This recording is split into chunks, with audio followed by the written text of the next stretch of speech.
them. Hi. Welcome to Kate and Swati's classroom. We're here today with the counting principle as our first topic because we have a quiz on it tomorrow. So here we go. We're going to put up an example right now from one of our worksheets. Okay. So I'll read it off and she's going to write it. So a restaurant offers 6 appetizers and 14 main courses. In how many ways can a person order a 2-course meal? Here are the 2 main points that are in the word problem. So this is basically what we're looking at, because you have 6 appetizers, 14 main courses, and we'll write the question just so you guys understand what we're looking for. And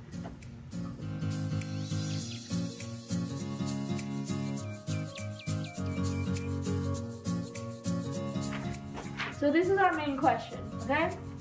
And these are the main components. So we have 16 appetizers. We have 14 main courses, right? And we're making a 2-course meal. So we need 2 things, and it's going to be multiplication equals what we're looking for. So if we have 6 appetizers and 14 main courses, 16 times 14 is... You mean 6 times 14? 6 times 14 is 800. 6 times 14 is 84. So we have 84 meals that we can make. And you have to think of each of these. There's 6 appetizers, so each one is 1 possibility for a meal, and each of the 14 main courses is a possibility for your main course.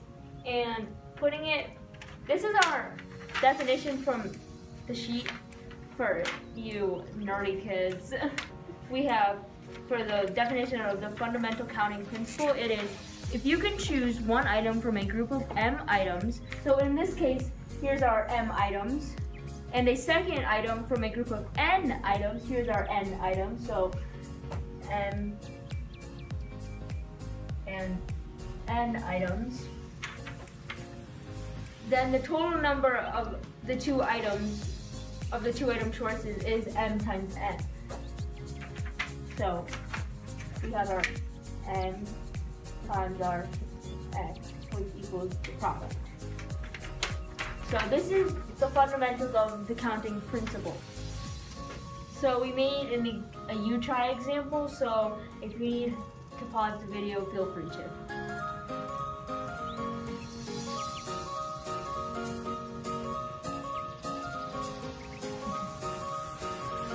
Hopefully this one wasn't too hard but we're here to explain it.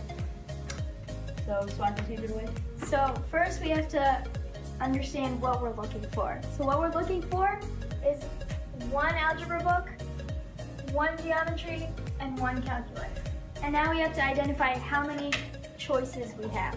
So first we have, oh, we're gonna do that? We're gonna do it with color so it's better. Yes. So we have 8 algebra books total, 5 geometry books, and 3 calculus. Okay? So first, we have 3 choices, so let's draw 3 lines. And then our answer. So first, we have the choice of 8 algebra books, so here's our first, and the choice of 5 geometry and 3 calculus. So, doing basic math, 8 times 5 is 40, and 40 times 3 is 120. So our full answer is 120 ways. 2. Electric books.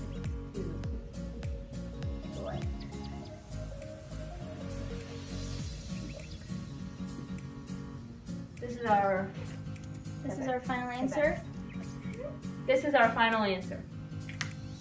Here's another you try. It's a little bit trickier just because of the way it's formatted, but feel free to pause the video.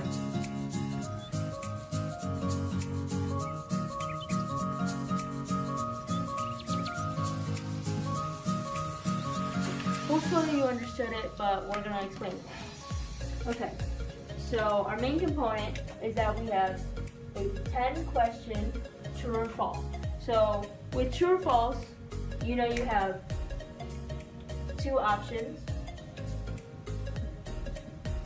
because it's true or false, okay? So if there are 10 questions, we have 10 ways of answering.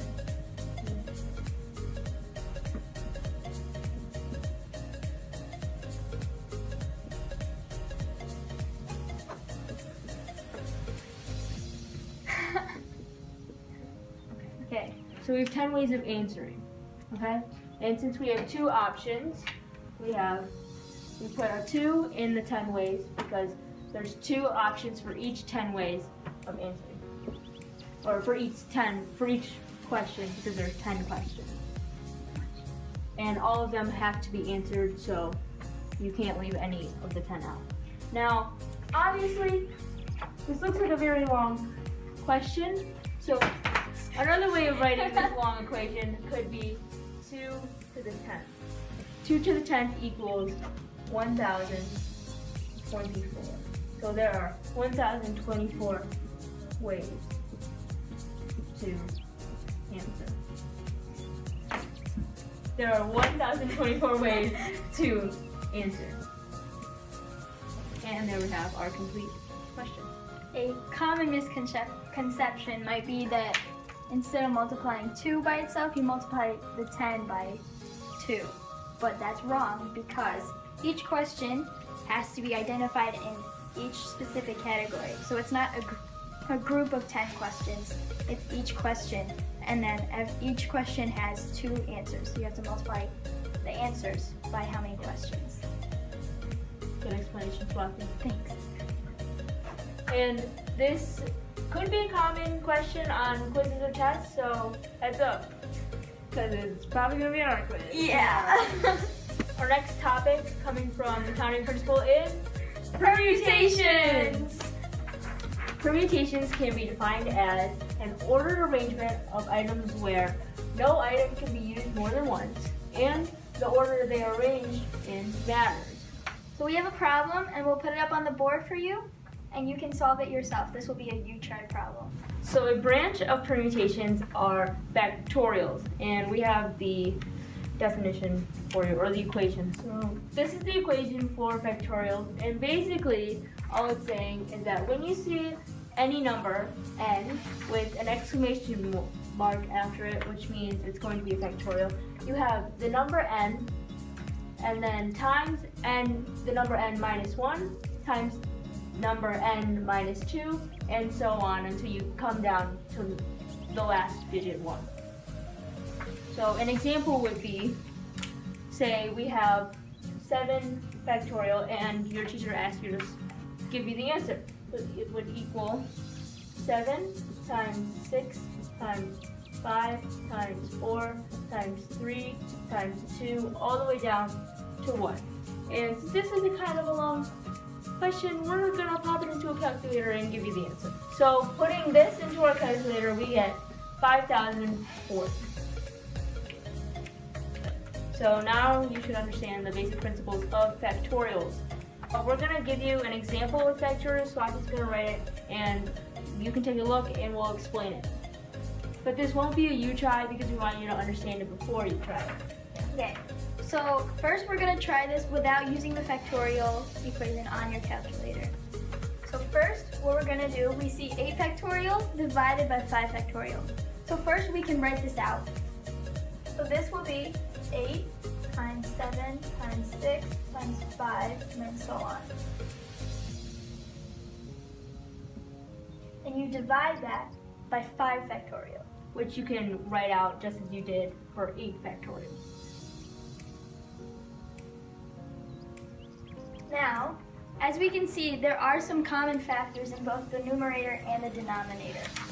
So what we can do, without using your calculator, you can cancel out each number that corresponds with the numerator and the denominator. So we can cross out 5, 4, 3, 2, and 1. This is what we're left with, 8 times 7 times 6. And that equals? And that will be your answer. So we're going to give you a you try problem now. And again, feel free to pause the video if you need to.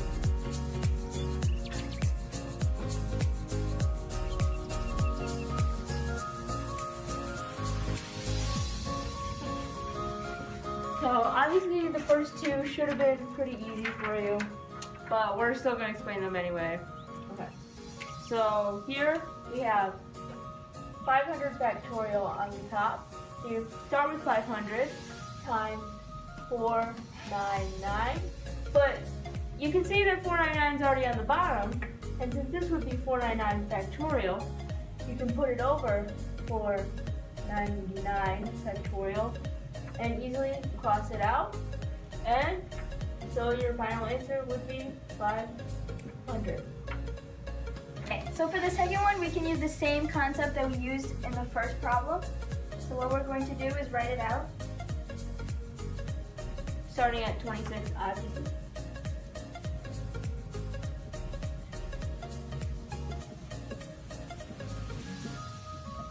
And we end at 21 factorial because we can see the bottom is 21 factorial. So there's no need to go all the way down to 1 when you know it's going to cancel out at 21. And you can make it easier on yourself, save some time. And then put this in your calculator and it equals. So this would be your final answer. This is probably the harder of the three, and it took me a couple seconds to get it too, okay? So using the fundamental equation that we gave you, which was n factorial equals n times n minus 1 times n minus 2, and so on and so forth, right? Okay, so on the top, we see we have n factorial, and it's just like this, okay, right? So you can do equals n times n minus 1 times n minus 2, and you can see on the bottom we have n minus 2 factorial, and this would stop here, and it goes over n minus 2 factorial, and we can cross out, and our final answer would be n times n minus 1, and FOILed out, or distributed, whatever you say, is the n squared minus n. This is your final answer.